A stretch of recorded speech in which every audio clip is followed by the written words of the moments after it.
I worked the phones for 9 months before I became a revenue agent, which is where our story really picks up. And I was a revenue agent for about 5.5 years. I was in the small business self-employed division. I audited probably about 100 companies. I learned a lot. It was quite an experience.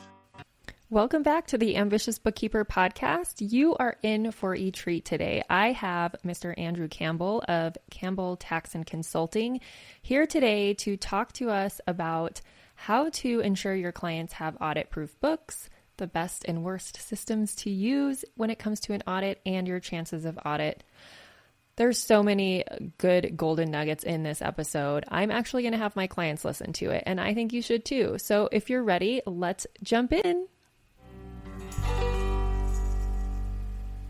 Thank you for coming on. I've introduced you already in the intro, but I would love to have you introduce yourself and give everyone here a little bit of background on you, like where you got your start in accounting and where you ended up, where you're at right now. Yeah. So actually, I lived out in Washington, D.C. Well, technically I lived in Alexandria, Virginia. And I went to grad school. My undergraduate degree is actually in history. And at some point I realized I wasn't really interested in history anymore. And so I looked at switching to business or accounting or whatever. And I was so far along in my degree that it was simpler to just finish in history and go get a master's degree in business. So that's what I ended up doing. I got a master's in accounting out at the George Washington University out in DC. I'm in Seattle now. That's why I keep saying out in DC. It's the other side of the world for me. But anyhow, while I was there, in fact, before I had even started, before I had even finished my first accounting class, I put a resume in with Account Temps. I believe originally just to get access to some PDF that they were dangling. And I put it in at about 4 a.m. because I was goofing around on the internet because I was a young graduate student back in those days. And at 8 a.m., they contacted me and said, "We have a position for you. We'd like you to, come in." And anyway, so that's where I got my first bookkeeping position, having basically no experience or education in the field, but I got to keep some QuickBooks for a not-for-profit for a couple of years, and that was fun and pretty interesting. And went to graduate school there, and I interned with and then was hired by PwC. I guess it was PricewaterhouseCoopers back in those days, but now it's just PwC. And that did not last very long. Interning was interesting. I interned out in Virginia, but when I got hired, I wanted to come home. And so I came home to Seattle, and that turned out to be a bit of a bait and switch that I brought on myself because the Seattle office was very different. So I was there for 9 months before I washed out. And then I bummed around a little bit. I did some temping. I worked one season for a small public accounting firm. And then where the story gets really interesting is I answered a cattle call for telephone representatives at the IRS. This was 2008.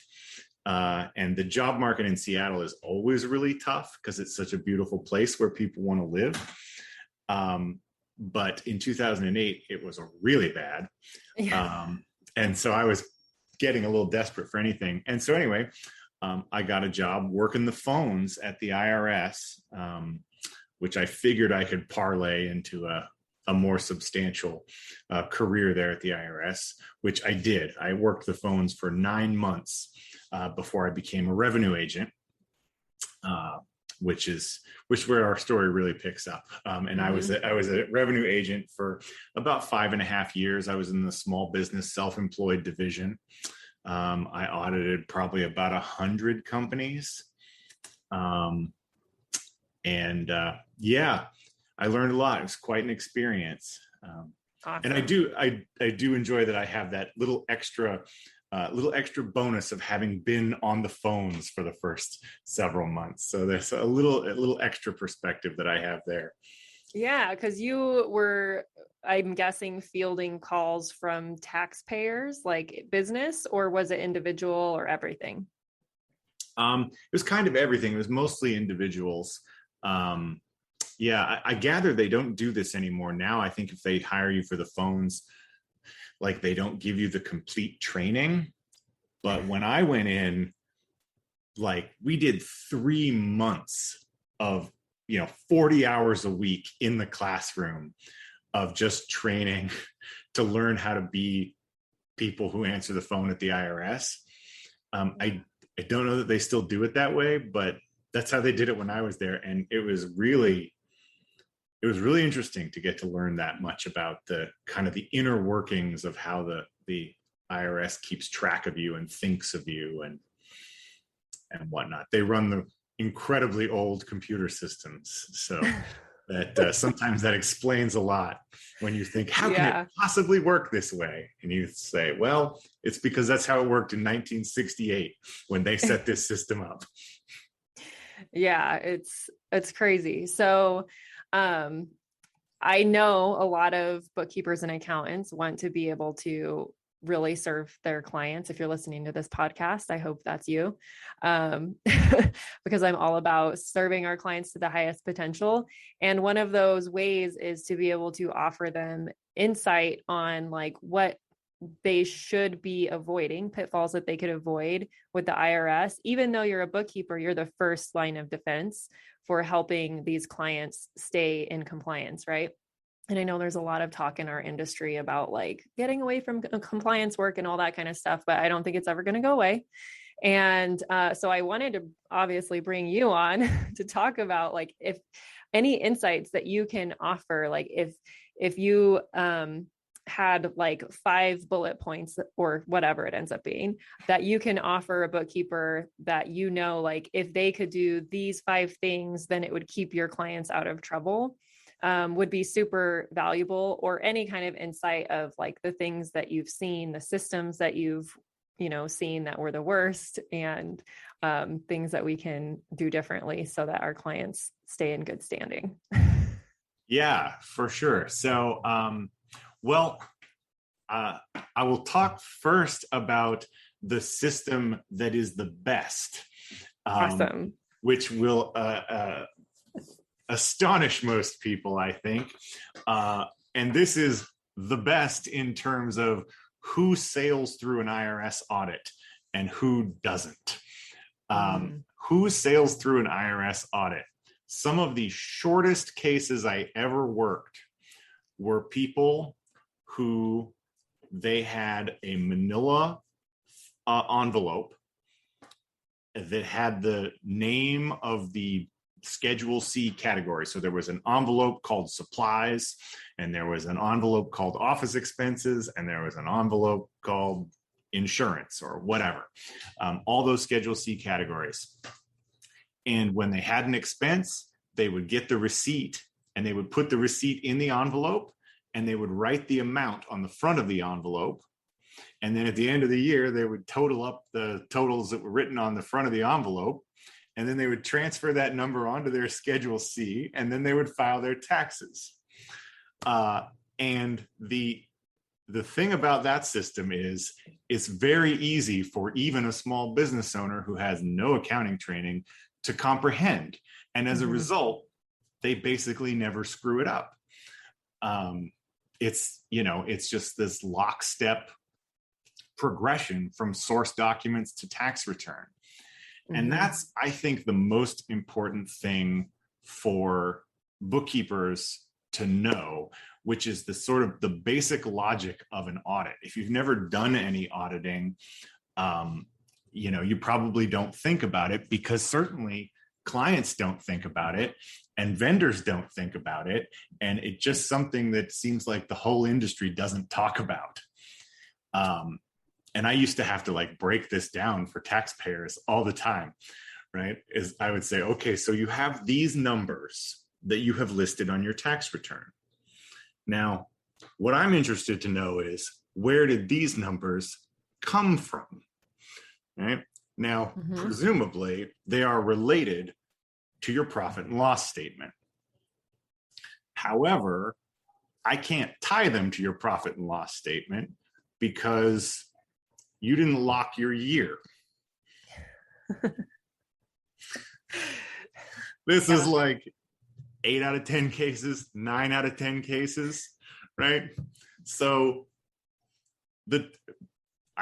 you can map the accounts to the line items on the tax return, but if they've been changed since the tax return was filed, guess what? We're going to throw your books out and we're going to start over, because that's all we can do, right? Yeah.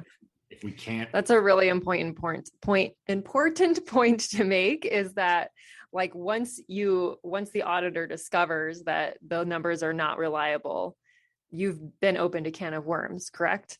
Absolutely. And this actually, I learned this lesson in my very first bookkeeping job when I was still in graduate school, where I thought that I was kicking butt, right? I went into the QuickBooks. I found this error that had been made like 3 years ago. And I was like, oh my gosh, I can fix this. I know what this is supposed to be now.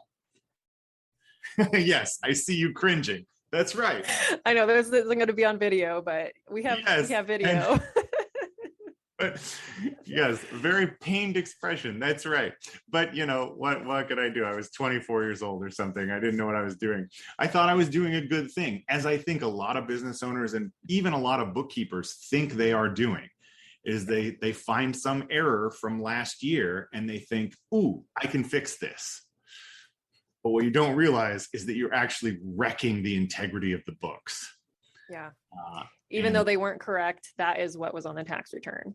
And this is a really common issue that we come up with a lot. We get a new client, they haven't filed their current year taxes, but they filed last year, but their bank hasn't been reconciled in 3 years. So then you're like, well, where do I start the cleanup? And that's when it requires a conversation with the client, right? About what they're willing to what they're willing to do. Are they willing to amend prior years? Because that's going to have to happen if we go back further than the year you filed taxes. But that needs to happen to be able to reconcile current years. So it's always up to the client. You can't make that decision for them, but they need to understand the ramifications of either decision, right? We'll be back after a quick break. This episode of the Ambitious Bookkeeper Podcast is sponsored by my brand new free training, The Ultimate Guide to Creating a Profitable Bookkeeping Business. In just 1 hour, you will learn 3 keys to creating and launching a profitable bookkeeping business. We will map out your path to creating a bookkeeping or accounting business that keeps you in control of your time, priorities, and expertise. From someone who built a 6-figure firm on part-time hours. That's right. You can stay in control of your time, keep family as your priority, and serve your clients well. It just takes a little strategy up front, and I'm going to help you with that during this free training. So head over to the show notes to sign up now for the next training and find out how you can choose the work you do, kick imposter syndrome to the curb, use tech to be super efficient, which all leads to a profitable business. Just head on over to ambitiousbookkeeper.com/training, and I will see you there.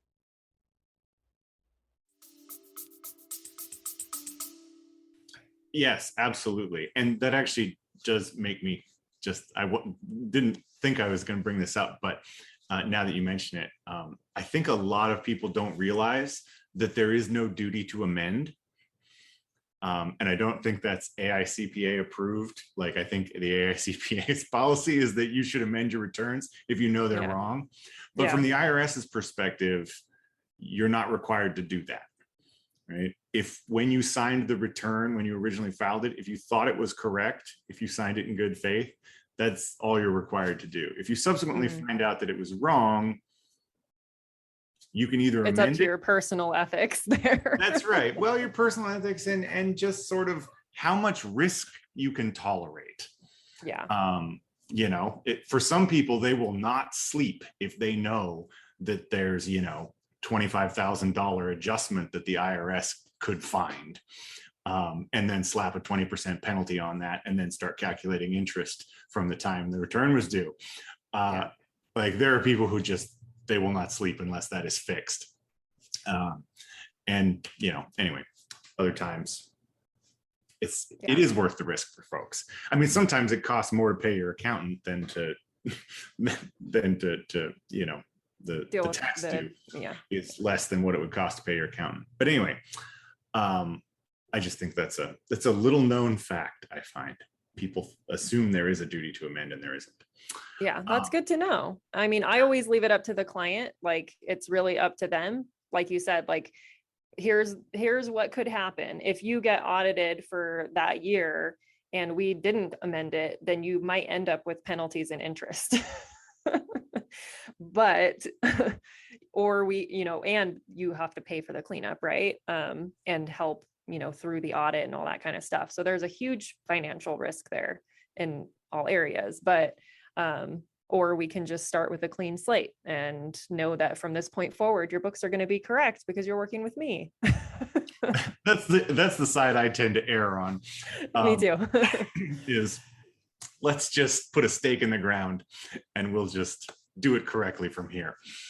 But anyway, it depends on the client. Like I say, some of them can't handle that, can't stand it. Yeah. So back to what sails you through the IRS audit. Yes. So back to, I just wanted to touch again on working through the logic of the audit. Yeah. And that's the first sort of stumbling block, is when you can't tie the return to the books. And that is because you didn't lock the dates. You didn't lock the end of the year. So bookkeepers, if you're listening, for crying out loud, please lock the end of the year. I lock every month because I don't want it. That's part of our month-end process. Once we deliver those financial reports to the client, we lock them. I mean, if there's changes that need to be made that we discover later, at least we get an alert and we have to physically go unlock the period and be very intentional about that adjustment. Absolutely. That is absolutely the way to do it.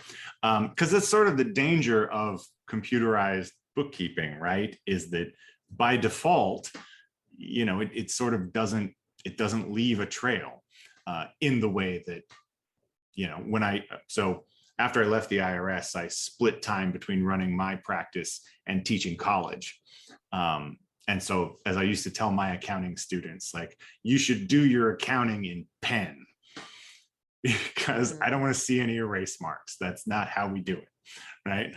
If you make a mistake, you can either cross it out if it hasn't posted, or if it has posted, you got to put in a journal entry to fix it. Avoid it.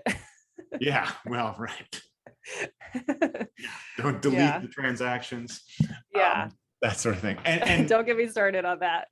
And you made an important point earlier about kind of, even though it's incorrect, and even though it's incorrect, you have to leave it incorrect so that it will match the Schedule C. And I mean, if you want to do sort of one of the options that I lay out for my clients where, we sort of know that they have an adjustment or whatever, is if they get an audit letter, we'll have that ready to go. Because one of the best things when you're getting audited, the goal is for it to be as short as possible. Mm-hmm. And so one of the ways that you can make that happen is when the auditor gets there, one of the things I think they're required to ask you is, are you aware of any errors on your return? And you can say, well, yes, I am. And as a matter of fact, here's a $10,000 adjustment that you can go ahead and have for absolutely no work. To which the auditor says, oh, terrific. I found a $10,000 adjustment and I'm going to close this case in 60 days and my manager is going to be thrilled. Mm-hmm. So that's sort of one strategy you could pursue, right? Is have those adjustments ready to go. If you know about them, you may or may not want to correct them yourself. But anyhow, so you tie the return to the books. right, then this is the part that most people are able to cope with, right? Is that those numbers on your P&L, we've gotten from the return to the P&L at this point. And now those numbers on the P&L are summary numbers, right? And those summary numbers on the P&L are the summary of a list of transactions that have happened in the relevant general ledger account. Okay? And so I need to be able to go back through that ledger, right? If I'm auditing, well, meals and entertainment, because that's the one that always gets audited, right? I'm auditing your Take notes, everyone. I hope you're taking notes. Yes. Is there any of those ones that, seem fun? Be abused. Yeah, exactly. Nobody ever gets their rent audited unless they're renting to themselves or, those sorts of things. But yeah, so we're looking through the meals and entertainment, and what we should be able to do is look at all the items on that list, add them up, and get the total that's on the P&L. That part of it, software is really good at, because it's just math. So that part usually goes pretty smoothly. And then the last step, which is the step that I would say, if we're rounding, 10 out of 10 taxpayers had a terrible problem with, which is for each of those line items, there should be a source document. Yep. In the case of meals and entertainment, it should be a receipt. And if we're talking realistically, on the back of that receipt should be the name of the client that you were with, what you talked about at that meeting, right? The business purpose. And because essentially what you have to do is you have to tie it to revenue. And let me tell you, I audited a place when I was at the IRS.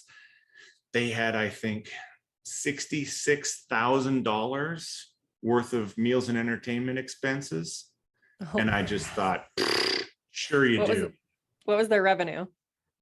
Well, do you remember? Their revenue was like $4 million or something. Oh, geez. And the point is that I don't think I found an adjustment there at all. I may have found one because I think maybe there was a clerical error somewhere, but I just thought, oh, they're going to get killed. There's no way they can substantiate all of this, but they knew what they were doing and they could. And they very specifically said, okay, so I spent, $2,500 whining and dining this client, but that client does $250,000 a year with business with us. And I have the documentation that shows that. And so, okay, fine. I guess I have to allow it then. So what you're saying is you would pull in the meals and entertainment situation, you would pull one of those receipts and see, okay, they said they took out this client. Now I'm going to go look at the sales transactions and see their customer list and make sure that client's on there. Yeah. Is that a real client? Does that client really produce revenue? Because, as an IRS agent, sometimes you'll see things like, oh, I remember one time I was auditing someone's meals and entertainment expense. And I saw this huge line item, way bigger than the typical item that was on their list. Most of it's Starbucks coffees or whatever. And then there's like a $500 dinner at a fancy restaurant or whatever. And I was like, this was a client meal? And they were like, oh, yes, definitely. And because, of course, I had these records, I was like, was your wife pissed that you took a client out on her birthday?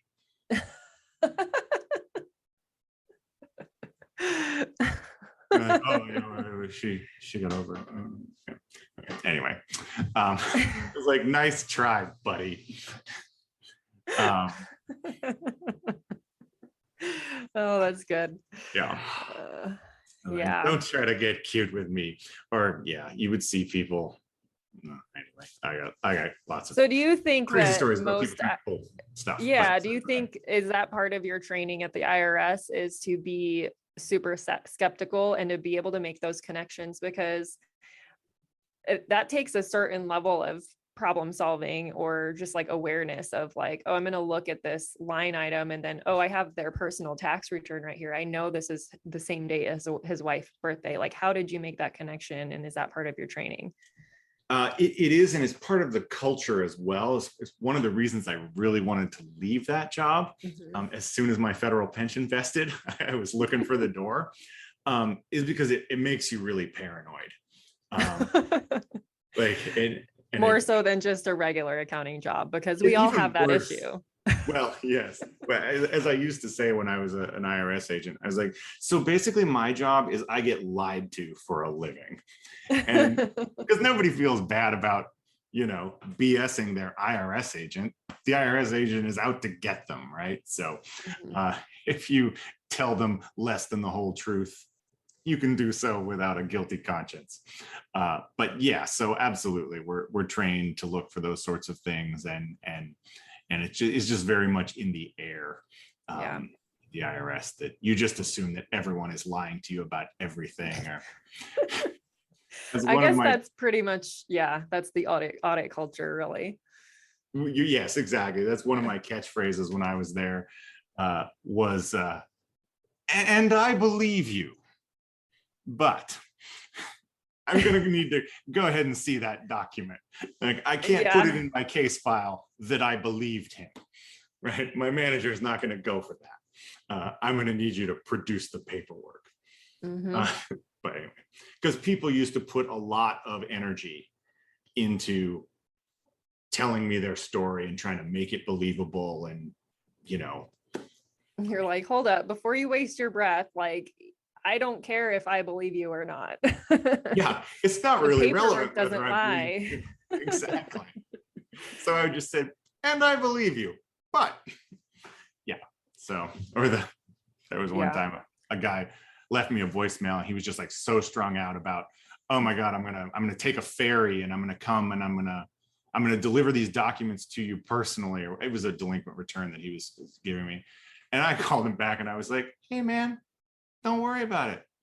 The penalty is the same whether you're a day late or you're a month late. So, as long as you get them into me this month, it's really, but anyway, people think you're emotionally invested in it because they are. Yeah. You're like, I told you it was due yesterday. Whether you don't have to get it to me today. Don't take a ferry. Just put it in the mail. Yeah. Yeah. So those three things, you've got to tie it to the return. And then you have to tie each general ledger transaction should summarize to that summary on the return. And then the third one is each line item should have a source document, which is a receipt or an invoice with a clear business purpose.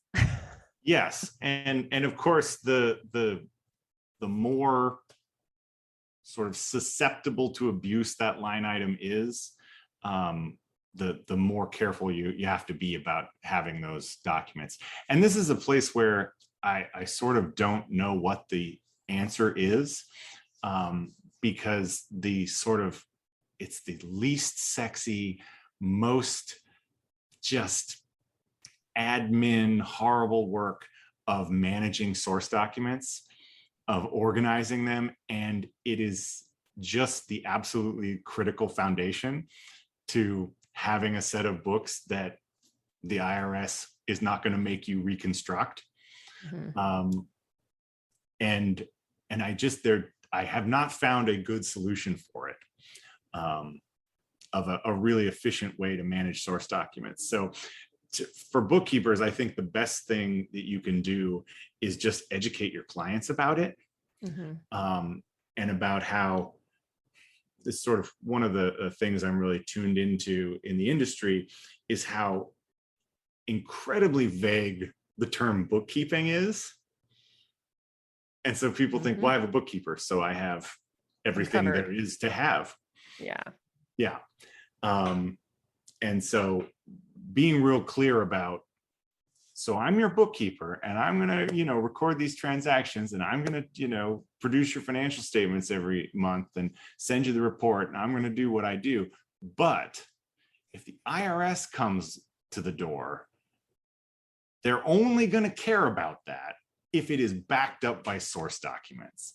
And I'm not going to do that for you, because it's really not efficient for me to do that if you have them, that's enough. I don't need to have them. That just adds a transaction that doesn't need to really occur. But just communicating to them how essential that is. Yeah.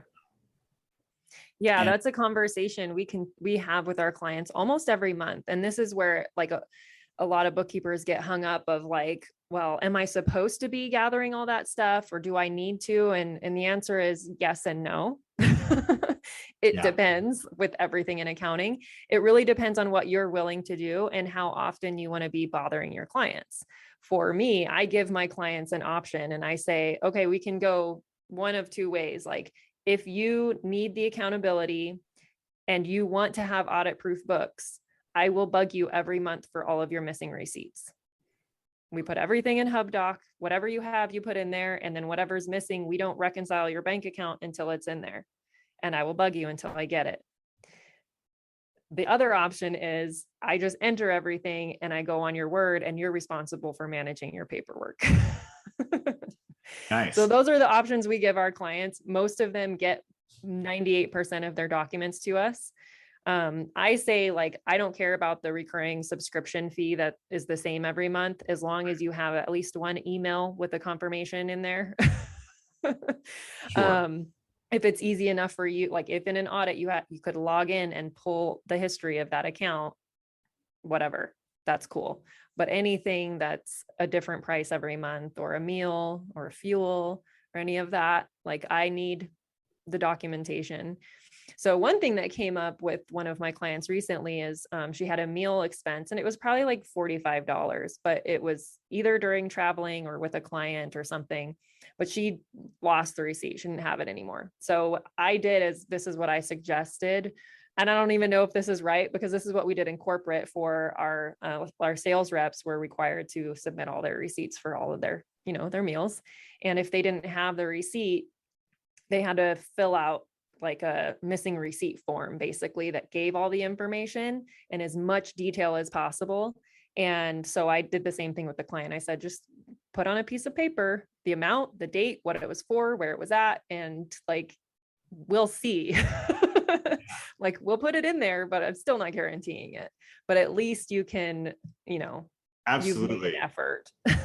Contemporaneous documentation. That's the key, right?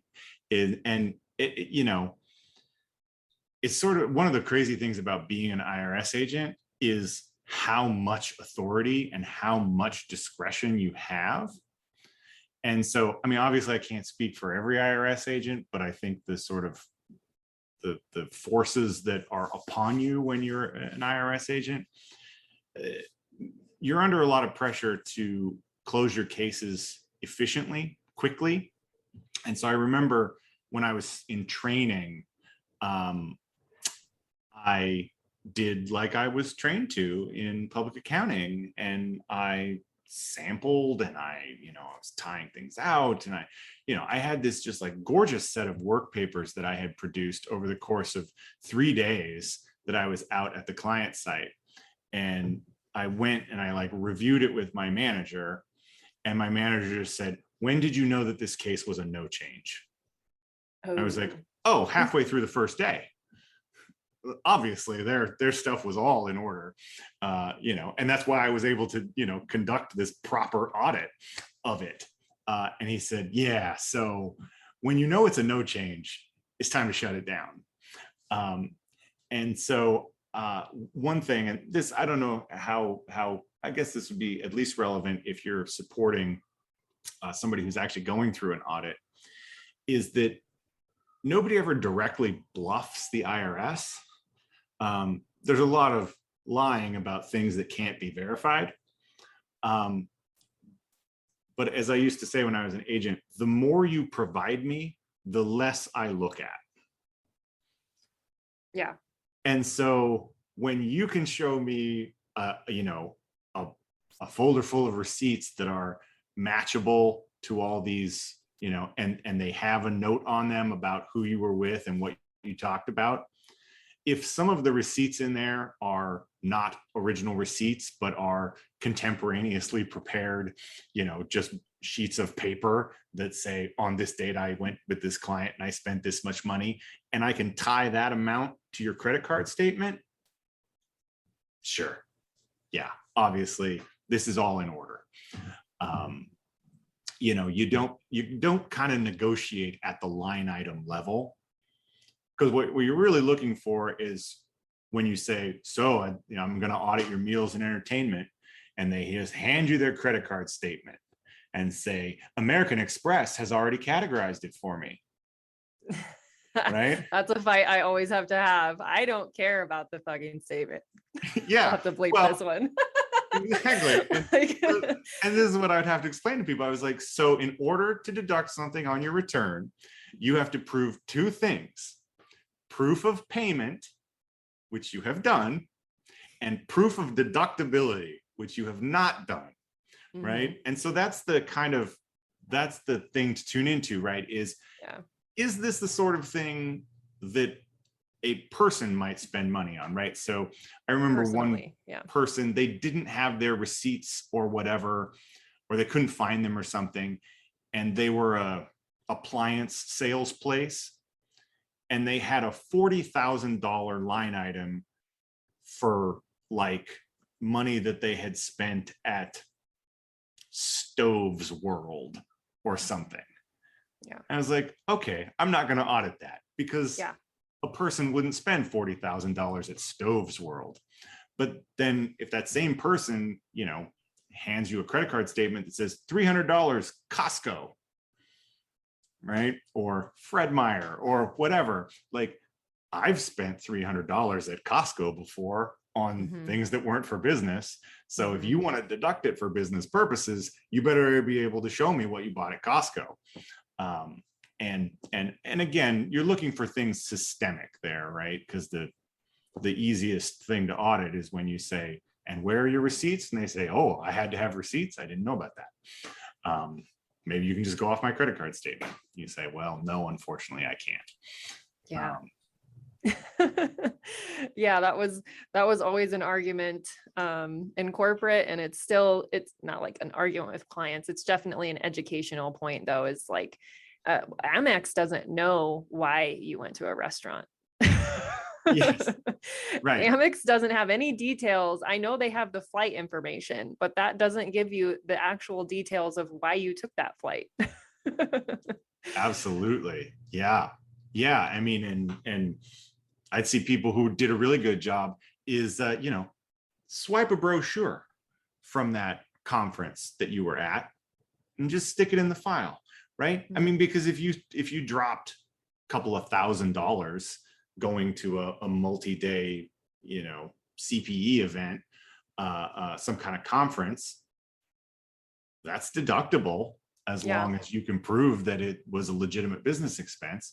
And so one way to do that is, I was really there. Here's the swag I got, or here's the brochure for the thing. And again, of course, you could have gotten that from your friend or whatever, but people don't tend to bluff like that when it's the IRS. You don't want to get caught lying to the IRS. And so there's a strategy there around producing a lot of documentation, because the IRS sort of can assume that it's probably not fraudulent. Yeah. Too much information is better than not enough. Like for instance, with the conference example, like, well, you should have a conference ticket or an agenda or something, even a confirmation email with that same date range of when you took the flight. So just like keep all of it, so, yeah. What about if somebody takes I'm curious of what their strategy for auditing this situation is. Like, what if there is a legitimate conference that you take, but you travel in 2 days early and leave 2 days after it? Like, is that something that you guys would be aware of and be like, well, that was vacation days? Mm-hmm. Yeah. And I'm trying to remember the exact sort of tax law doctrine there. Because I think there is an official way to apportion that, specifically for the flight. Yeah. And maybe hotels or something. Like, obviously, like you hotels, can't really because you can just do it by what nights were you there for the conference and what nights were you there. And so that's one of those things that it's really useful if you can give your auditor indications that you're the kind of person who keeps fastidious records. And so that's where something like, okay, so here's a little work paper that I cooked up that shows that even though it's just this one line item, I backed out the cost of my wife's plane ticket.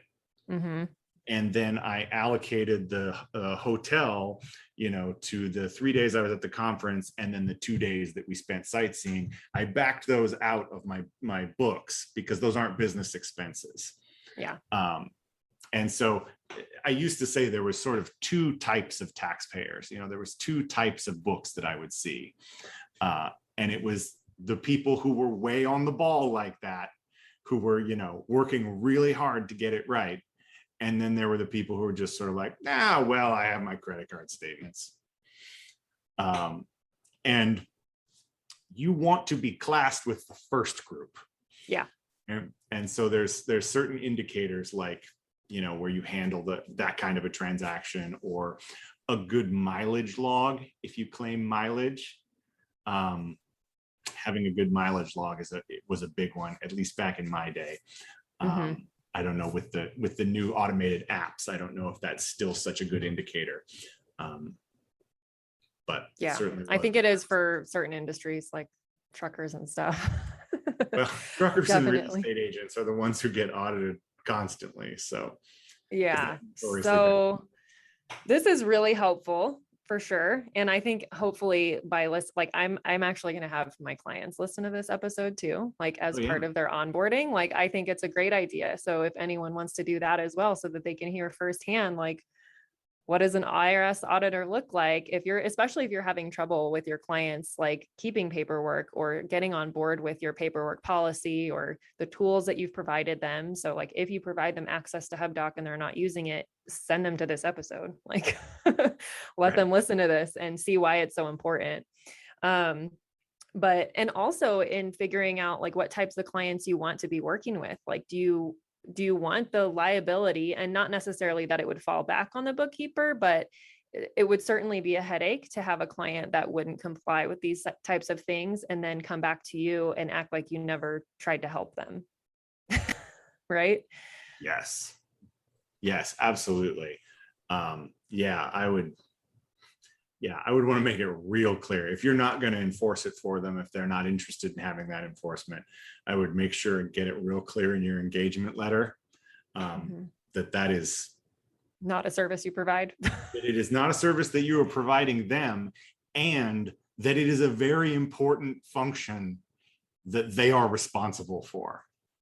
Not just that you're not going to do it, but that you have advised them that they need to do it. Which is why like the AICPA engagement letters are very thorough about what is the responsibility of the client and what is the responsibility of the accountant. So take some pointers from that. Yes, I will share this one little thing.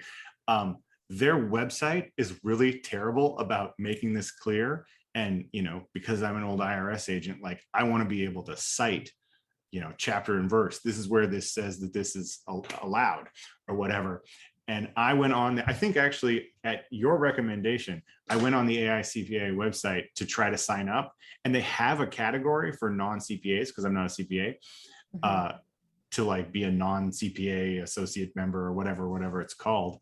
But it is very difficult to get a precise definition of like who qualifies and who doesn't qualify. But it turns out that the only reason I was actually able to sign up is because I got halfway through it online and then I couldn't find a citation. And so I gave up, and they called me the next day and said, "Hey, I saw you were trying to sign up." And so anyway, but yes, it really is a wealth of resources, and you don't have to be a CPA to join the AICPA. So I don't know if people know that, but I know that you can definitely join if you're getting an accounting degree or on your path to get a CPA license. So did you ever figure out what the other options are?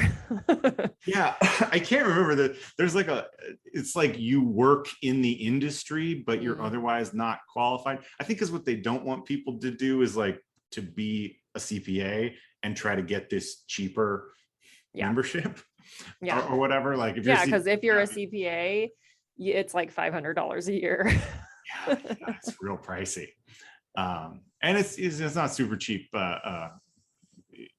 even for the whatever non-CPA associate membership I have, but you do get access to the wealth of resources, and I do tax, so they have a lot of fantastic resources in the tax section as well. Yes, yeah. So I haven't even unpacked it all. But. Oh, you haven't? They have specific tax engagement letters for each type of tax return, and tax organizers. So all the checklists that you need to send your clients that nobody ever actually looks at.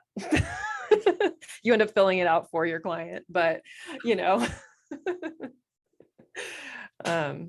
yeah. So this has been awesome. Is there any other, so we talked about how to sail through an audit. What was the best system? So it's an envelope system with physical receipts, and my headphones just died. So hopefully there's not like oh no, it was just one. Okay, cool. So it's not that it's the best system. It's just that is a bulletproof system. And so if you're going to abandon that system, you want to have a system, like you need to know that you're beating that system, right? You don't want to abandon what works about that system. Right. So what worked about that system is being able to tick and tie everything.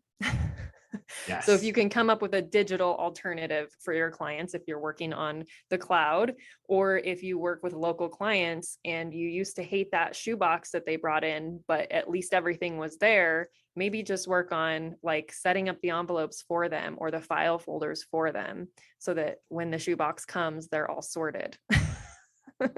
Yes. Yeah, absolutely. Well, and with digitization now, you can kind of sort that shoebox for them. Yeah.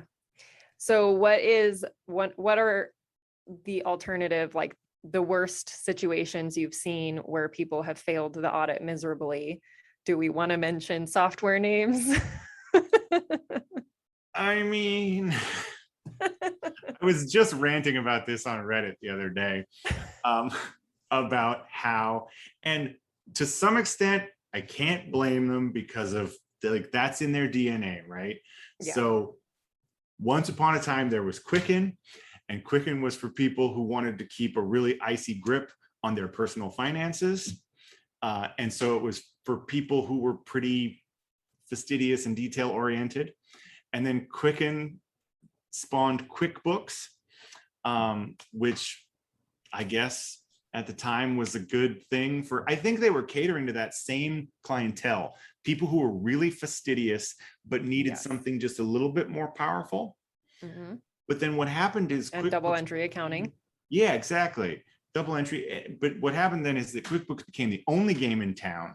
It got incredibly sophisticated, and they forgot to send out a memo that QuickBooks is now so powerful and so so comprehensive that under no circumstances should an amateur attempt to use it.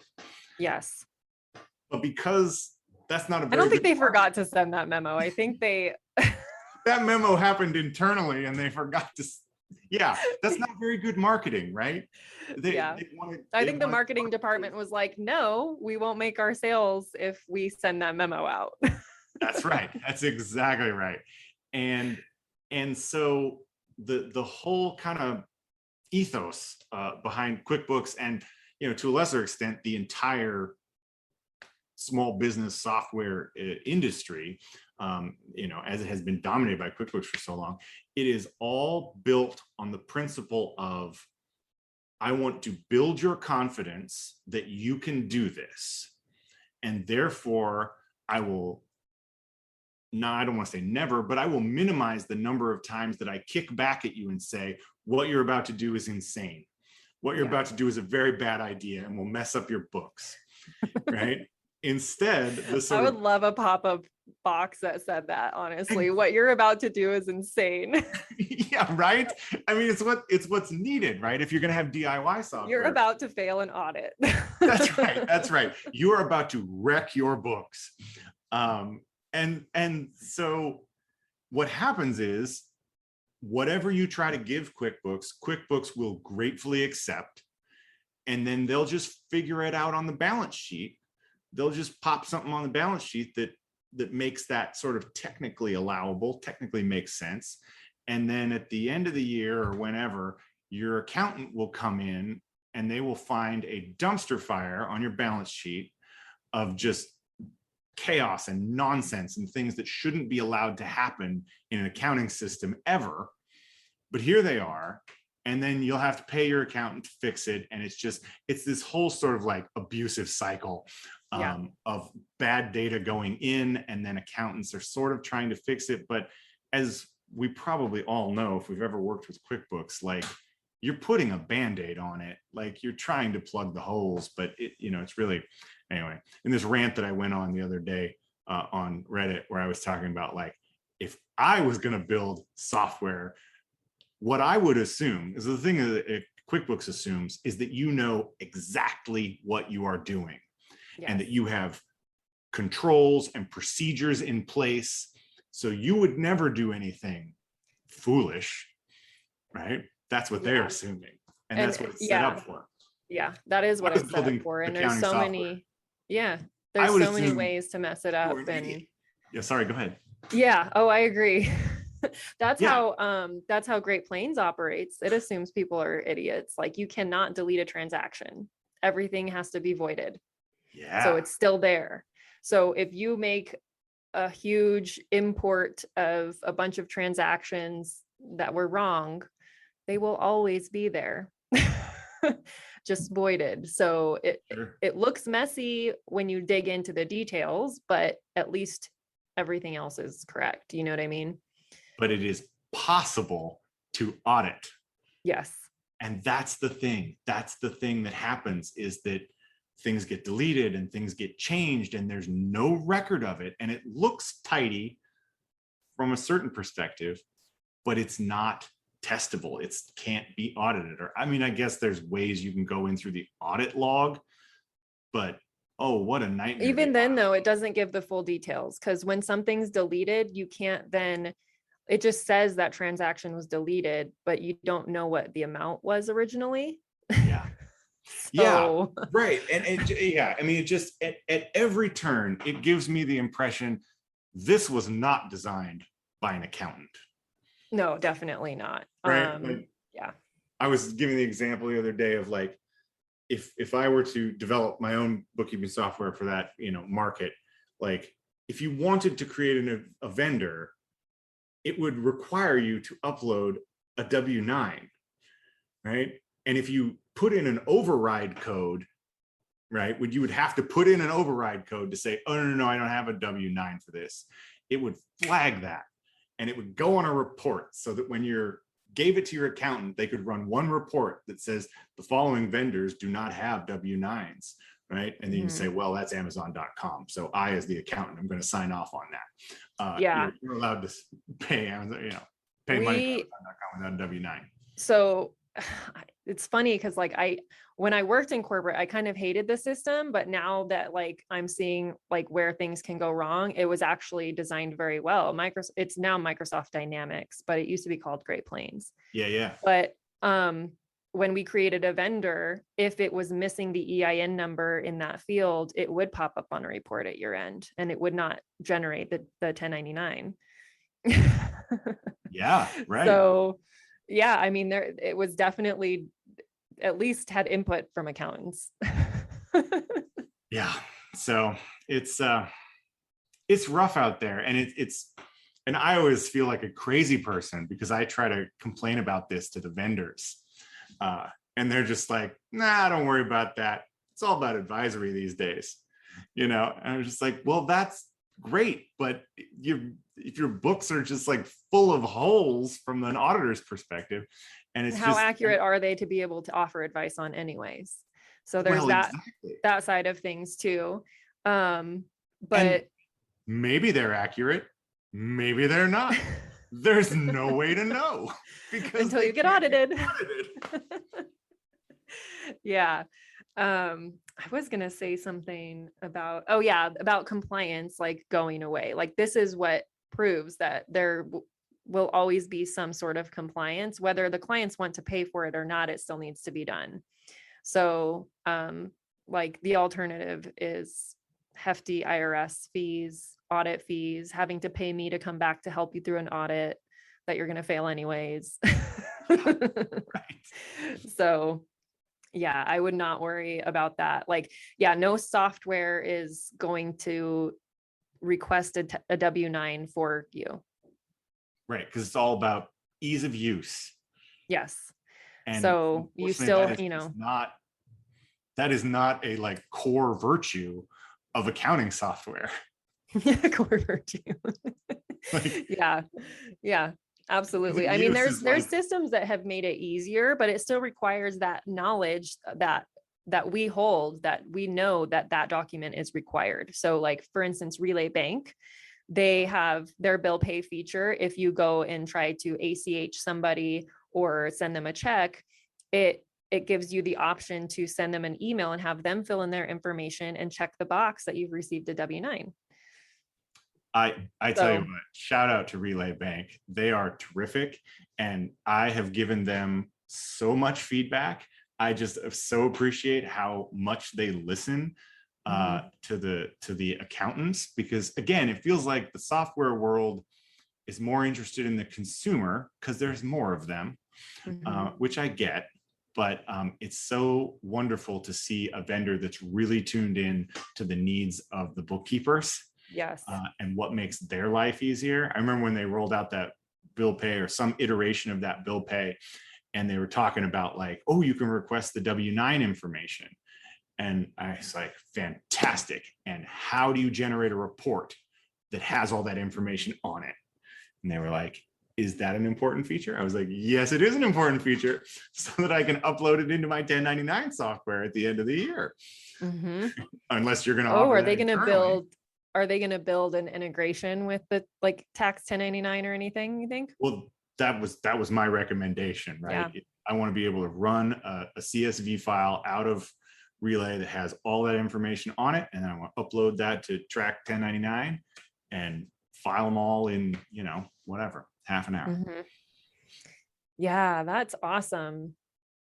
And they hadn't built that, but they were like, oh, that's a very good point. And I know nothing about computers, but I assume adding a function to export a CSV file is not super advanced. Yeah, I mean, they've accomplished that with bank statements. So yeah, right. I mean, if you have the data, how difficult can it be to export it into a CSV file? But yeah, maybe that's naive of me. But so question then, since I know you're not a QuickBooks person, I bet people are now wondering, well, what software should we be using with our clients to make it a little bit more bulletproof, right? And I think the most bulletproof situation you can have is to not let your clients do any of the bookkeeping in whatever software you choose. Definitely. Yeah, you have to kind of meet in the middle there. Yeah. But between, yes, you should get someone who knows what they are doing, which is the assumption that the software makes, but then also have software that has a little more in the way of not necessarily protections, but at least ease of use. So I will tell you, I sweat blood over this. I researched and I researched and I researched and I did demos, and I worked so hard to find an accounting software, bookkeeping software that I could build my practice on. And ultimately for me, it came down to zero, because there's some other options out there. Like I looked at Sage. I know you had used Sage in a previous life and really liked it. And I don't know about it these days. I used Peachtree, loved it back then. Sage 50, but I don't know how it is now, honestly. So well, They have a cloud version now that's sort of like a Xero QBO clone, but it has fewer integrations, and I didn't see any real advantage. And basically they were so behind on integrations that I just felt like this market is going to go Pepsi and Coke. There's just going to be, and increasingly so over time, there's going to be the one and the other. It's going to be QBO and it's going to be Xero. Yeah. And Xero is the better platform. As I wrote somewhere on Facebook recently, like, it is cheaper, it is faster, it is more flexible. And it just, and again, part of QuickBooks and Intuit's whole kind of deal is, as I used to complain very vocally about when I was an IRS agent, is that their whole thing is that they're trying to hide the accounting from you. Yeah. Right? Because accounting is more than you can handle, user. And so we're going to put that all inside of a black box. Right? But if you're a professional, that's exactly what you want to see. Right? You want to see the gears turn. You want to see the actual, what's really in there, what exactly happened. And I just find that much easier to do on Xero. And I just find them a much better company.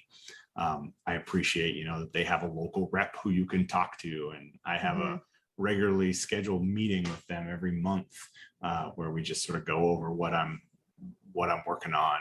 And that's awesome. I don't meet with mine every month, but is that because you have growth plans, or is it because you're submitting feature requests, or all of the above? Yeah, no, I signed up for a sort of growth plan, and I bought a block of subscriptions and whatnot. It was all sort of this whole package they put together. But yeah, it was.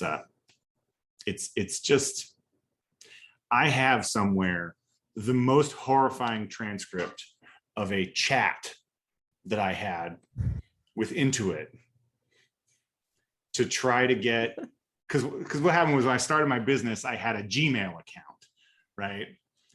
And then I switched over to a legit Google account that has my website's domain name on it.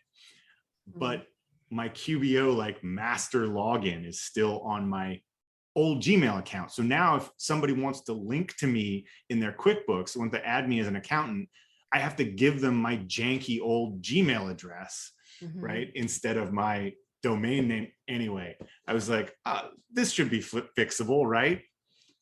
It's a 3-hour chat that involves, oh my God, it's just, and I believe it's saved on my computer as like QBO is the worst or something. It's like the name of the file. Oh, that's hilarious. I know a lot of people not really, but yeah. Yeah. And you know what? There's like a couple features I like about QuickBooks, but all the other things that I love more about Xero just completely outweigh those. So it's like a no-brainer for me. But the biggest thing is that like Xero has an audit trail, like a true one. You can't delete things unless they haven't been posted yet. And you can there's approval levels and controls and stuff in Xero that you don't have in QuickBooks. And so it's like, yeah. Yeah, I was listening to a podcast recently. I forget which one, but they were talking about how in parts of the world where they have like VAT and whatever its equivalents are around the world, but including Australia and New Zealand, businesses have to file these tax returns more regularly, and it's a much more significant part of their business. Yep. And so Xero coming out of that part of the world, like a small business in that part of the world would never not have an accountant help them. Yes. I listened to the same podcast, I think. Was that on the cloud accounting podcast, maybe? Might have been cloud accounting. For some reason, I don't think it was, but it's one of the many accounting podcasts I listened to. Yeah. But yeah, it was a recent one. Yeah, to where they were talking about how small businesses get on software much sooner out there than they do here in the US because of that. Well, and that they link with an advisor immediately. Yeah. Yes. And Xero was built for that. Xero was built in the cloud on the assumption that you're going to do your own books, but you're going to have somebody who works with you monthly or quarterly, or like it's just in Xero's DNA that it's a collaborative tool between the client and the accountant. And QuickBooks is, of course, because it came out in 1992 or whatever, long before the internet, its DNA heritage is it's a DIY tool. And I think it kind of always will be. That's just what they're after. And of course you can, but don't get me started on limited numbers of users. Sharing that is another great feature of Xero. Like, you eliminate that risk by allowing unlimited users. Like, there's so many things that Xero has enabled me to do with, like, I allow my clients unlimited transactions and unlimited bank accounts because things are so much easier and efficient inside of Xero that an influx of transactions is not going to greatly decrease the profitability on that engagement with them. Whereas on QuickBooks, it would. Absolutely. So. Yeah, I have a like e-commerce client that has just zillions of these little transactions, but they're all from the same like handful of vendors. And yeah, it's so fun to go into cash coding, and they're all already coded because they're from the correct vendors. And you just click one button and it's like, so you have now reconciled 250 transactions. And you're just like, like, I'll take the rest of the afternoon off. Yes, it's like pure magic. Yeah. So awesome. Good. Okay, well, we are coming up on our time. Do you have any closing thoughts or pieces of advice for bookkeepers that you want to share? Anything that we didn't cover? Well, the one sort of cluster of topics that we didn't get to touch on, it was just sort of what not to worry about. Yes, let's talk about it. And I don't know if bookkeepers have this as bad as clients do, but I see people really sweating over whether something is supplies or is it office expense, or is it postage? Is it cost of goods, or is it shipping expense? Yeah, exactly. Yeah, right, exactly. Is this cost of goods freight, or is this an expense for delivery? And at least from the IRS's perspective, who cares? It doesn't really matter. It all deducts the same, as I try to assure my clients. And so I like to say, the standard that you're working to, at least for the benefit of the IRS, is not bizarre, right? You don't want to have a tax return that looks just bananas, right? That just looks like no other tax return on the planet, right? Because when you get fed into the computer, what they're going to do is they're going to take your industry code and they're going to compare you to all the other businesses that have that same industry code. And if your return looks way different than everybody else's industry in that industry code, they're going to flag you, and it's going to increase your diff score, which is how they select people for audit by and large. And, but that's a pretty low standard, right? Not bizarre. Yeah. And so if you allocate some things to postage or delivery or subscriptions, don't worry about it too much. I mean, unless you're touching meals, right? Meals and entertainment, or I guess it's just meals now because entertainment is out. Because meals, of course, are limited to 50% usually. But for the most part, like, that's a lot of wasted energy to worry about that. You can just ask your client what they think of it as, or whatever. That's what I always default to. Like, if we really want to make sure that the client has input, we'll ask them what they prefer to see it as. So it helps them make decisions, but those are already not the same categories that are on the tax return. So it's like, it really doesn't matter at that point. Yes. And I guess just in that sort of same vein, the last thing I'll say is that, at least when I was there, it's quite a few years now, more than a couple years now that I have been gone. I guess I left in like 2014, something like that. Anyhow, the software that we used, if you tried to put in an adjustment and the tax difference amounted to less than $200, the software would just pop up and say, should we just round that down to zero? And you were encouraged. Seriously said that? Well, it didn't say in quite those words. It was like, you've put in an adjustment that amounts to less than $200 in tax. Like, do we really want to file paperwork for $150?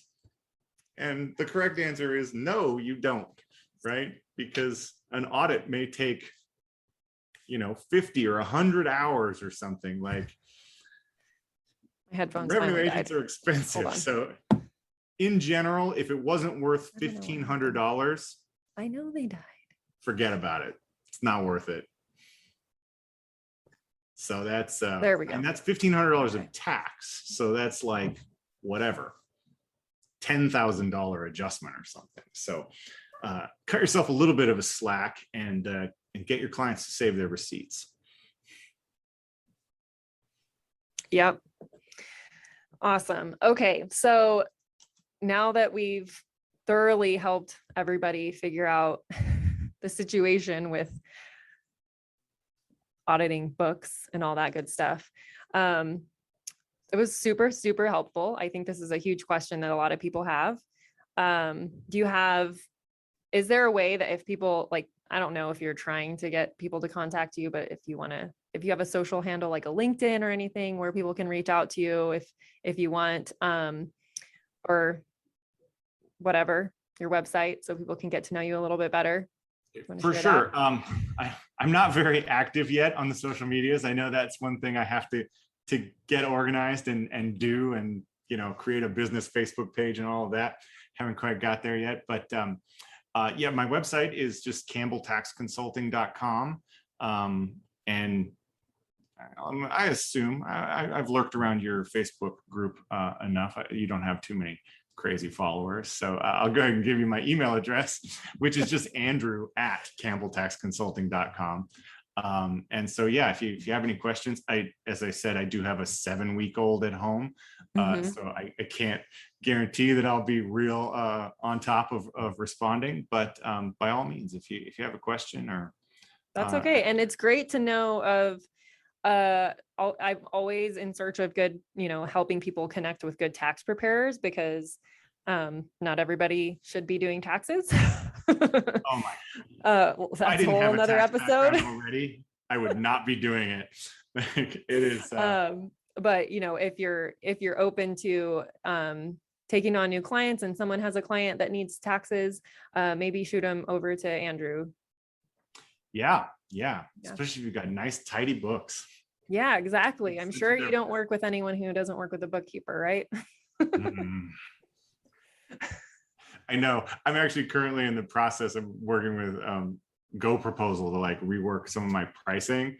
And yeah, I've been trying to like find a nice way of saying, if your books are garbage, like, how do I price that into like my Schedule C pricing or my business pricing? Like, yeah, various qualities of books. There you go. Yeah, that's a big deal. Especially in the heat of tax season, boy, when somebody sends you a messy spreadsheet. Yeah.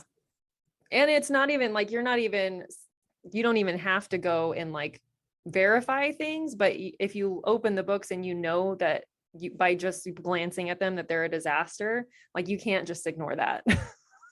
Yeah, that's last year I created a little template in Excel for clients where I'm just like, if you're not going to keep books, or even if you have been keeping books but you've been using QuickBooks and it's a mess, because I know it is, because QuickBooks is too confusing for the average user.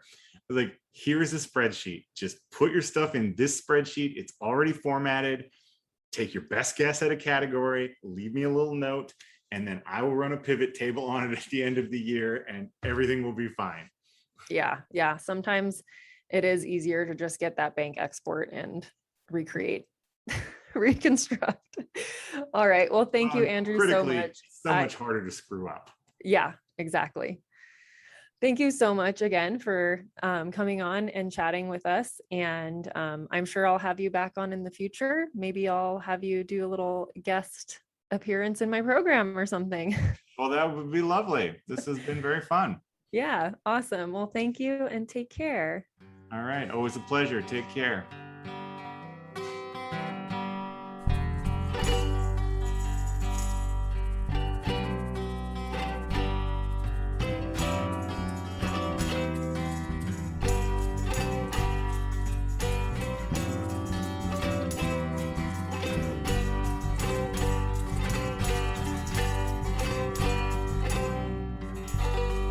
Be ambitious.